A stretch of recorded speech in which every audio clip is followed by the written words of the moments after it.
vamos a orar para que sea el Espíritu Santo llegando a nuestros corazones y que podamos tener esos ojos o esos oídos atentos a la palabra de esta noche. Señor, queremos darte muchas gracias porque tú eres bueno, tú eres poderoso, tú eres misericordioso, Señor, y tu bondad reina para siempre. Queremos darte gracias en esta noche porque has permitido que, a pesar de las adversidades, estos que estamos acá, estos guerreros valientes, han decidido venir en esta noche para conocer más de ti, para seguir congregándose, para seguir en comunión contigo. Queremos darte toda la gloria y toda la honra a ti. Sé tú guiando este espacio, ese tema o esa enseñanza que has colocado en este tu servidor, para que sea llegando a los corazones de las personas. Te lo pedimos en el nombre de Jesús. Amén y amén. Bueno, ¿alguien se acuerda, excepto Richie, cuál es el versículo que hablamos hace 15 días en uno de los talleres o en un momento que tuvimos acá? Que teníamos que encontrar algo que hacían los cristianos en la iglesia primitiva. ¿Alguien se acuerda más o menos? No. ¿O no vinieron? ¿Alguien? Nadie, no. Duro. Richie, ¿usted se acuerda? ¿Cuál es? Uno, dígame uno. A ver si de pronto les da motivación a los demás.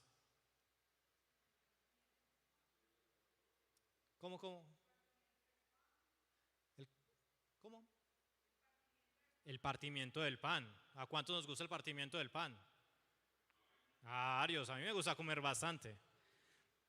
El versículo que estábamos leyendo, que Richie nos ayudó a que entendiéramos, lo voy a leer en la Nueva Biblia de las Américas, dice Hechos 2:42, y dice: y se dedican continuamente, ¿quiénes? La iglesia primitiva, a las enseñanzas de los apóstoles.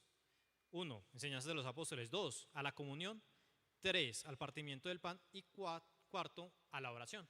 En esta noche de hoy vamos a tocar uno de esos temas, y es la comunión. Como título yo le había puesto siguiendo los pasos de Jesús, la comunión como camino de vida. Y el día de hoy vamos a identificar qué es el significado de esa palabra comunión. Según el diccionario ilustrado de Holman, dice, bueno, es un significado bastante amplio, pero traté de resumirlo lo mayor posible.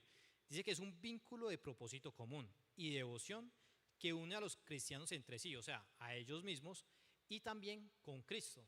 Así podemos identificar la comunión, ¿cierto? Como el vínculo o el propósito común y adicional esa devoción que debemos tener. Y yo sé que a algunos les gusta ver noticias, otros de pronto no tanto, pero hace un par de meses salieron 2 noticias. Una salió en febrero y la otra salió en marzo, si no estoy mal. No me pregunten cuál es cuál porque no me acuerdo cuál salió en esas fechas, pero había una buena. La buena era que una comunidad en Bogotá, cansados de la extorsión, el robo e incluso el asesinato, decidieron formar un frente de seguridad con el propósito de defenderse de la delincuencia, en donde, dice la policía, tienen una muy buena comunicación con los vecinos del sector y desarrollan trabajos articulados. Estas son iniciativas ciudadanas en las que solo se brinda una asistencia más oportuna y efectiva, porque la comunicación es más rápida. O sea, chévere cómo se forman esos frentes de seguridad en pro de un bien común, que es ayudar al barrio como tal. Y hay una noticia mala. Yo sé que muchos llegaron a escucharla porque hasta en redes sociales fue tendencia. Y es que una pareja española estaba viajando por el mundo, recorrían el mundo por medio de la moto y llegaron a India. Como era costumbre para ellos, decidieron acampar. Pero en una noche, o en la noche que estaban acampando, llegaron 7 hombres. Se acercaron con el propósito de violar a la mujer, cada uno de ellos. Al esposo de ella lo golpearon e incluso les alcanzaron a robar algunas cosas, pero el propósito principal de ellos era poder violar a la mujer. Entonces también hay una, entre comillas, comunión o un propósito en común de estas personas. ¿Cuál era? Violar a la mujer, porque es algo que sucede normalmente en la India. Incluso una estadística dice que en el año 2022 en India se realizaron mínimo 31.516 violaciones masivas. Y eso es casi un promedio de 86 violaciones diarias. Creo que es una cifra bastante alta. Y con esos dos ejemplos nos podemos dar cuenta cómo es el uso de la comunión, sea buena o sea mala, pero la vamos a tratar de interpretar a la luz de la Biblia. Vamos a ver cómo se veía de pronto en el Antiguo Testamento, que era lo que llevaban los fariseos en la época de Jesús, ¿cierto? A pesar de que Jesús ya había nacido, ellos vivían bajo el Antiguo Testamento todas las leyes y todas las costumbres. Y se utilizaba la palabra hebrea shabar. Espero que el hebreo mío no sea tan malo. Y se usaba para expresar ese vínculo o esa unión como tal. Los fariseos, como les comentaba, utilizan ese término entre ellos para los asuntos sociales. En ese tiempo, pues, ¿qué era? Las fiestas que ellos tenían, fiestas de las enramadas, que era recordar esa dependencia a Dios, donde construían casas improvisadas para recordar esa dependencia como tal. ¿Cómo lo podemos ver hoy en día? Reunirnos a ver un partido de fútbol, reunirnos a jugar un partido de fútbol, de voleibol, ir a ver una película, pueden ser ese tipo de cosas.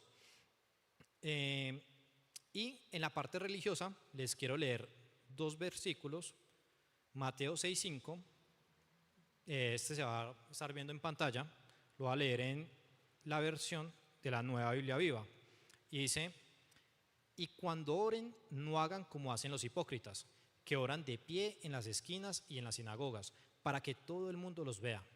Les aseguro que aparte de eso no tendrán más recompensa.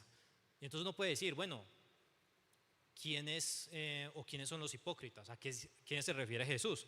Más adelante, en Mateo 23:13, la parte A, dice: ay de ustedes, escribas y fariseos, hipócritas. Entonces ya podemos saber que Jesús se está refiriendo a los fariseos en esa manera de hipocresía. Lo que estaban buscando ellos era simplemente que los vieran en común. Simplemente, ay, vamos a orar. Es como en redes sociales, no sé si han visto esos videos donde dicen, vamos a ayudar a una pareja, vamos a darle plata, vamos a hacer esto, nada más para ganar seguidores. No lo hacen de corazón. Si ganan más seguidores, ganan más dinero. Es lo mismo que pasaba con los fariseos. Ellos se ganaban como de ese orgullo, se enorgullecían mucho de eso. Y también otra forma en que la utilizaban los fariseos era en la parte comercial, ya que ellos solamente hacían negocios entre ellos y con personas que veían que cumplían la ley de Dios al pie de la letra. Incluso algunos judíos empezaron a ganarse como cierta fama o cierto odio, y eso es de una manera actual. Incluso, si no estoy mal, en la era nazi también fue uno de los motivos de por qué también los atacaron, y era porque ellos estaban en un lugar, ellos hacían negocios con las demás personas. Entonces todo el mundo llegaba y le compraba a los judíos, pero cuando ellos iban a comprar, no le compraban a polacos, alemanes, sino que se compraban entre ellos mismos. Entonces el dinero que ellos recibían circulaba dentro de la misma comunidad y no se ponía al favor de las demás comunidades, y empezó a generarse como cierto resentimiento y odio hacia este tipo de personas. Incluso los judíos han logrado conseguir cierta cantidad de dinero, que dice que la bolsa de Estados Unidos para una vez en todo el mundo por una fiesta judía. O sea, no para por otras cosas, por una sola fiesta judía para la bolsa. Entonces es muy interesante cómo se veía en el Antiguo Testamento.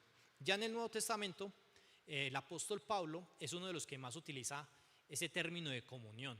Comunión se usaba de la palabra griega koin, y de allí se deriva la palabra koinonía, que es bien traducida como comunión.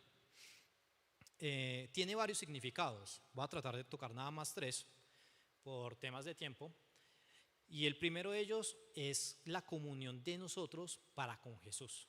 Entonces, les voy a leer 1 Corintios 1:9 en la Nueva Versión Internacional, que dice así: fiel es Dios, quien nos ha llamado a tener comunión con su Hijo Jesucristo, nuestro Señor.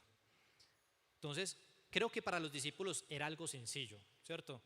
Los discípulos vivían con Jesús, salían a comer con Él, veían los milagros, vieron la multiplicación de los panes y de los peces, y entonces ellos, ¿qué? Relajados, tranquilos, conozco a Jesús, comparto con Él, disfruto con él y era muy chévere para ellos. Pero ¿qué pasa con Pablo? Pablo fue el que más utilizó el término de comunión, pero Pablo no lo conoció físicamente. Pablo en ningún momento dice, y Pablo veía a Jesús a lo lejos. No, dice que hubo una revelación y fue cuando Pablo conoció o vio a Jesús. Y por eso fue Saulo en ese momento, y por eso fue esa transformación de parte de Saulo a Pablo como tal. Pablo fue un discípulo de Gamaliel y por eso se puede decir que tuvo unas bases sólidas en la teología judía, en base a la ley. Por eso él conocía bastante de todo ese tema de la ley. Y junto con la revelación de Cristo, más la oración, y ahí junto con los viajes que él realizó con medio de Bernabé, pues él pudo conocer mucho más acerca de cuáles fueron las enseñanzas que hizo Jesús acá en la tierra. Bernabé aparece en el libro de los Hechos, en el capítulo 4, si no estoy mal, en donde llega y ofrece todo lo que está y todo el dinero que de la venta de las casas y de todo lo que tenía se lo da a la iglesia y conoce acerca de Cristo y empieza a llevar el evangelio. Bernabé hace muchos viajes con él. Todo esto ayudó a Pablo a identificar quién era Jesús y poder compartirlo con los demás. Les voy a leer otros dos versículos, 1 Corintios 9:23 y Filipenses 1 del 3 al 5. Primero dice, y todo lo que hago por amor del evangelio para ser partícipe de él, de Cristo. Y Filipenses dice, versículo 3 del capítulo 1, cada vez que pienso en ustedes, hablando a la iglesia de Filipos, le doy gracias a mi Dios. Siempre que oro, pido por todos ustedes con alegría, porque han colaborado, esta es la frase, colaborado conmigo en dar a conocer la buena noticia acerca de Cristo, desde el momento en que la escucharon por primera vez hasta ahora. ¿Para qué tenemos una relación con Jesús? ¿O para qué queremos conocerlo? Simplemente para yo tener una relación con Jesús, está bien, es muy chévere. Pablo también lo hizo. Pablo empezó a conocer más acerca de Jesús y conocía más, pero él no retenía eso. Él todo lo que retenía después llevaba a dárselo a las demás personas. Entonces, esa palabra de comunión con Jesucristo es para yo tener una relación con Él, pero con un propósito, poder llevar también el mensaje del evangelio a las demás personas, no simplemente centrarnos en nosotros, porque es algo que nosotros generalmente hacemos. Es por esta razón que los invito a que lean constantemente la Biblia, a que vengan al culto de los sábados, al culto de los domingos e incluso al de los miércoles, a los grupos familiares, si alguno asiste a uno de estos grupos, y que busquen o traten de no faltar ningún solo día, porque es la manera en que vamos a tener comunión con Jesús, cuando nos explican las escrituras, cuando la persona que está acá, sea el que sea, llega y empieza a hablar acerca de la palabra. Así podemos conocer más acerca de Dios, más acerca de lo que Él quiere para nosotros. Y el segundo significado es algo que yo creo que nos gusta a todos nosotros. Yo voy a ver manos levantadas de a ver a cuántos le gusta. Y es coinonía también en el sufrimiento con Cristo. Yo sabía que muy pocas manos se iban a levantar porque ¿a quién le gusta sufrir? Al menos a mí no. A mí me gusta siempre estar feliz, contento, estar siempre alegre. Pero Pablo en Colosenses 1:24 dice, ahora me alegro de sufrir por ustedes, y eso nos incluye a nosotros, pues así voy completando en mi propio cuerpo los sufrimientos del cuerpo de Cristo, que es la iglesia. ¿Cuáles eran esos sufrimientos de Pablo? ¿Qué llegó a sufrir Pablo? Sufrió persecución, a Pablo lo golpearon, lo apedrearon, Pablo estuvo encarcelado en más de una ocasión y estuvo a punto de morir en varias de esas visitas a diferentes aldeas. Se dicen que en Tesalónica lo golpearon tanto que cuando lo sacaron dijeron, este man está muerto, a este man lo mataron, pero cuando lo sacaron allá dijeron como que no, todavía está vivo, hicieron la manera de recuperarlo a él. Y a la final Pablo murió por compartir el evangelio. Hoy en día, ¿cuáles serían esos sufrimientos que tanto ustedes como yo podemos llegar a vivir? Algo sencillo sería que nos ignoren, Le quiero compartir algo de la palabra y llegan y se van.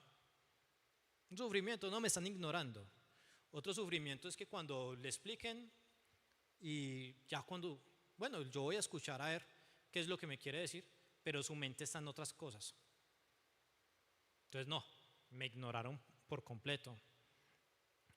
Y de pronto el otro, cuando nosotros empezamos a hablar de Cristo, de pronto en escuelas, colegios, universidades, en el trabajo, que nos empiecen a molestar. Es que ahí viene el cristianito, no hablemos de esto. O como a mí me llegó a pasar, que yo le dije a una persona con la que estaba trabajando, teníamos que estar viajando todos los días, entonces siempre íbamos en carro. Yo le dije, no, es que yo soy cristiano. Desde que yo le dije que soy cristiano, él de cada 10 palabras, 4 eran groserías. Y así duré un mes. Y él me dijo, al finalizar del mes, lo felicito. Traté de decir la mayor cantidad de groserías, a ver si se le pegaba una sola. Y ni una se le pegó. Pero obviamente eso es algo que no es tan bueno, que toca vivir, pero uno trata de pronto de sentir esa burla de parte de ellos, como que este es el cristiano, hagámoslo caer en una manera de que diga mentiras, de que robe, que diga cosas malas, y eso es lo que vamos a nosotros a sufrir. Es lo mismo que sufrió Pablo, ¿cierto que no? Pablo llevó a sufrir otras cosas, fue mucho más fuerte. ¿O a quién de acá lo ha golpeado por predicar la palabra? A mí no, yo no sé ustedes. ¿A Richie lo han golpeado? No. A Marina tampoco. Bueno, le han tirado agua, eso es lo máximo que de pronto le han hecho. Pero pues, pero bueno, no son cosas de pronto tan fuertes como las que vivió Pablo, ¿sí? ¿Cierto? Es muy, muy diferente. Y yo les quiero hacer una pregunta. Si a ustedes en este momento no les hubieran hablado jamás acerca de Jesús y el Evangelio, o los hubieran invitado a una iglesia cristiana, ¿estarían acá? Muy posiblemente no. Muy posiblemente estaríamos en nuestra vida de manera común y corriente. Es más, en ese momento se podría decir, se estarían arreglando para irse a rumbear. Pero gracias a que alguien de pronto con miedo llegó y dijo, tengo un plan esta noche y no sé si usted quiere asistir. Vámonos para un lugar a conocer más acerca de la palabra, y después lo llevaron a comer algo. Y gracias a eso usted está en el día de hoy acá. Es algo que nosotros también podemos llegar a hacer, invitar a alguien. La invitación es que compartan también de ese sufrimiento que llegó a vivir Pablo, y que gracias a Dios lo podemos hacer, no como él lo vivió, sino de una manera mucho más libre, donde nos van a padecer ese sufrimiento como tal que vivió Pablo, sino que va a ser más fácil. En nuestra época, lo máximo que pueden hacer es bloquearnos de WhatsApp y de las redes sociales, echarnos agua como se la echaron a Richie. Eso es como lo más fuerte que vamos a poder llegar a tener. Pero los quiero invitar a que piensen cada vez más en eso. El tercer punto sería la unidad y el vínculo entre los creyentes. Y aquí vamos a seguir con Gálatas 2, versículo 9. En la Nueva Biblia Viva dice, más aún, Pedro, Jacobo y Juan, indiscutibles columnas de la iglesia, reconocieron que Dios me había usado para ser apóstol entre los gentiles, de la misma manera que había usado a Pedro para predicarle a los judíos. Después de todo, fue el mismo Dios que nos capacitó. Y así nos dieron la mano a Bernabé y a mí en señal de compañerismo, y nos exhortaron o nos motivaron a continuar nuestras labores entre los gentiles, mientras ellos continuaban la suya entre los judíos. No parece pues normal, o sea, son compañeros, ¿cómo no se van a dar la mano? Pero si vemos el contexto que estaba viviendo ahí, el contexto era un fuerte debate, no era suave, era un fuerte, como para saber cuál iba a ser la posición de los gentiles dentro del pueblo de Dios. ¿Será que los vamos a aceptar igual que nosotros? ¿Será que se tienen que circuncidar así como nosotros nos hemos circuncidado? ¿Qué vamos a hacer con esos gentiles? ¿Vamos a buscar esa manera de que ellos también empiecen a vivir con nuestras costumbres, o vamos a mostrar ¿Qué cosa? ¿Y ellos van a ser salvos en conjunto con nosotros? ¿O solamente nosotros vamos a ser salvos y algunos de ellos? Esa era la discusión. Y lo que eran Jacobo, Juan y Pedro, o Jacobo o Santiago, ¿cierto? Ellos trataban de decir, es que la predicación de Cristo ha de ser para los judíos. Y ellos se enfocaban, vamos a predicar es directamente a los judíos. Entonces no fue algo sencillo, fue una pelea prácticamente, una discusión de esas fuertes, de esas bravas, en donde prácticamente si no fueran cristianos se echaban la madre y se iban a los golpes. Podía llegar hasta ese punto. A la final, Pablo les mostró a ellos qué era lo que quería Dios. Y por eso es que llegaron y dijo, ellos nos dieron la mano. O sea, hubo paz, llegaron a un común acuerdo. Así como los llegaron, bueno, esa historia la voy a comentar más tarde. Pero se estaba compartiendo a los demás. Romanos 15, 26, en la versión Dios habla hoy, nos dice, porque los de Macedonia y Acaya decidieron voluntariamente hacer una colecta y mandarla a los hermanos pobres de Jerusalén.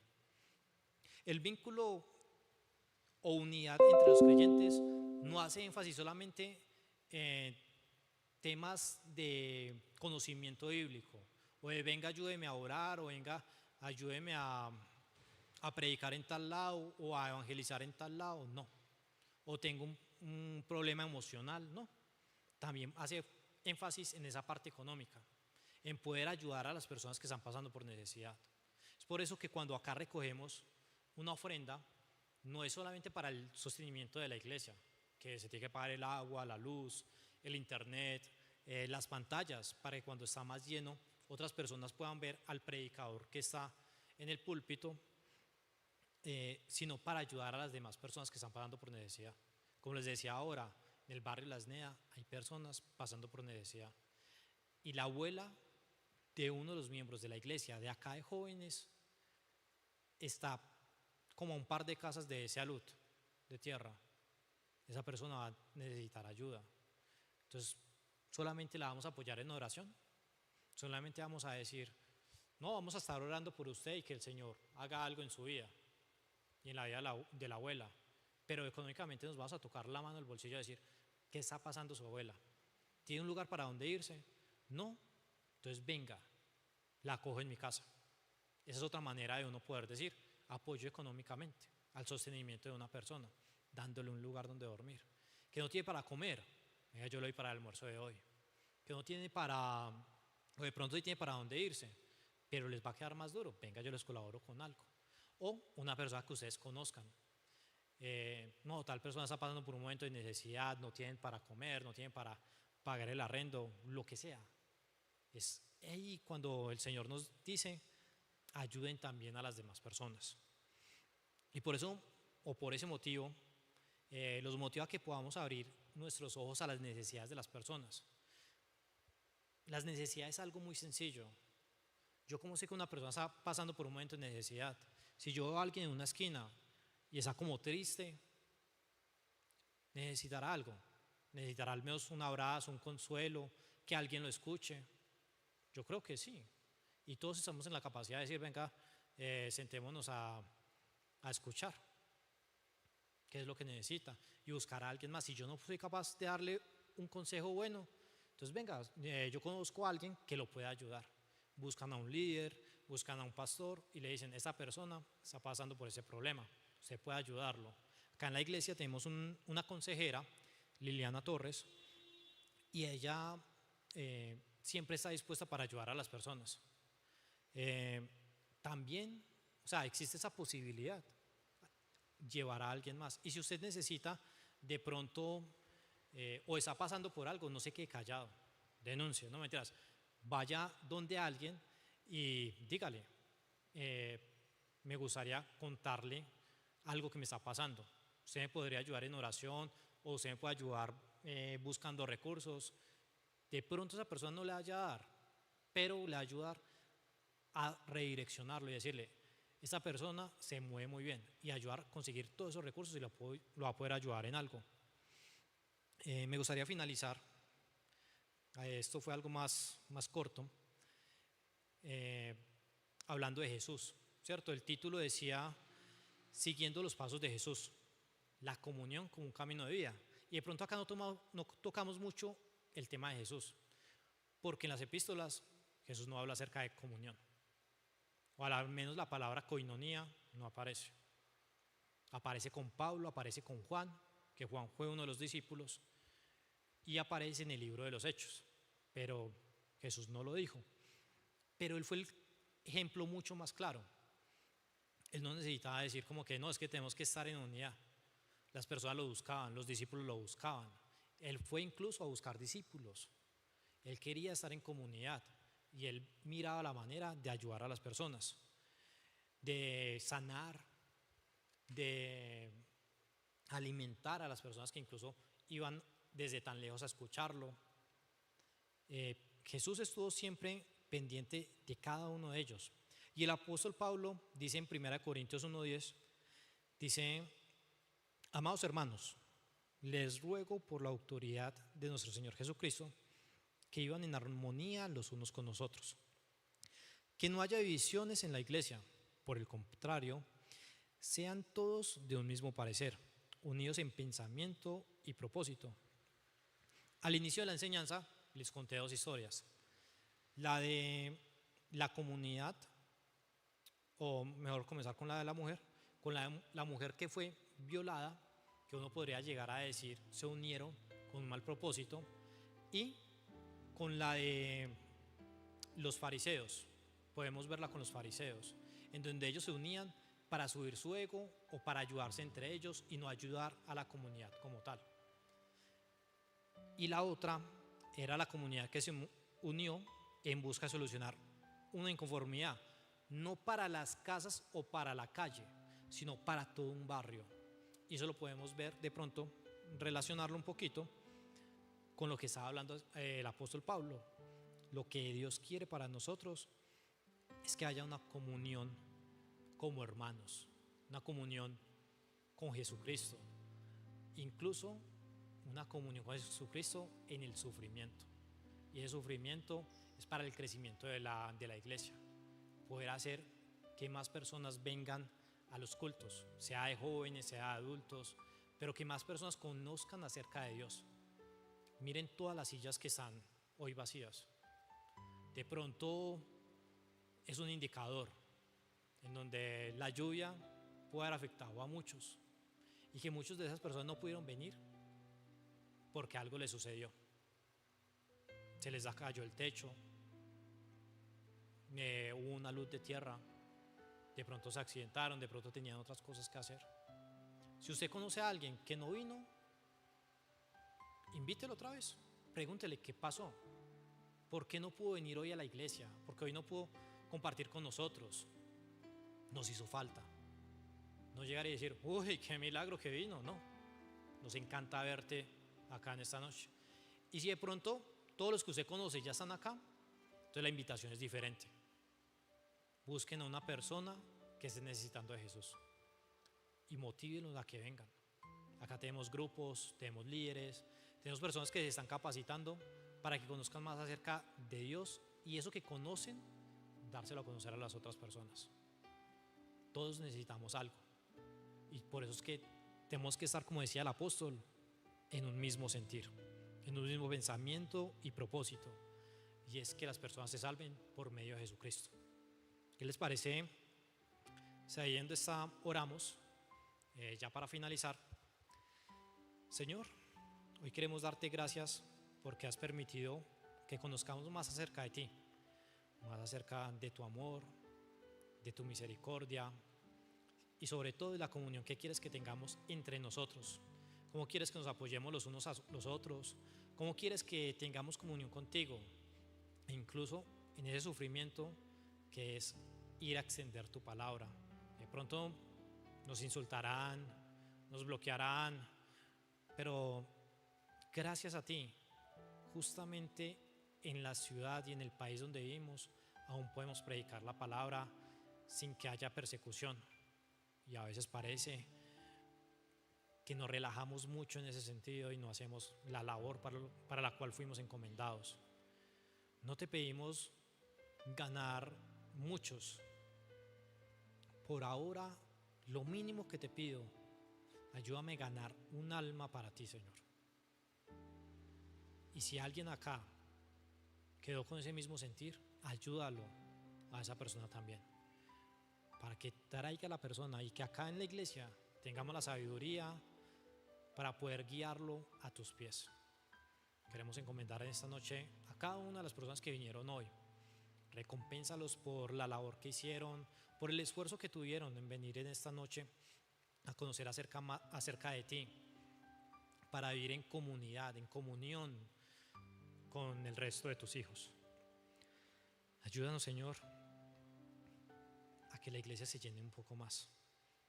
No porque queramos que la iglesia esté llena, sino porque queremos que más personas se salven, así como nosotros nos hemos salvado en esta noche. Bendícenos en el camino de nuestras casas, y a los que no pudieron venir hoy, permíteles que el próximo sábado o incluso mañana puedan venir y puedan conocer más acerca de ti. Te lo pido en el nombre de Jesús. Amén. Amén. Listo, muchachos.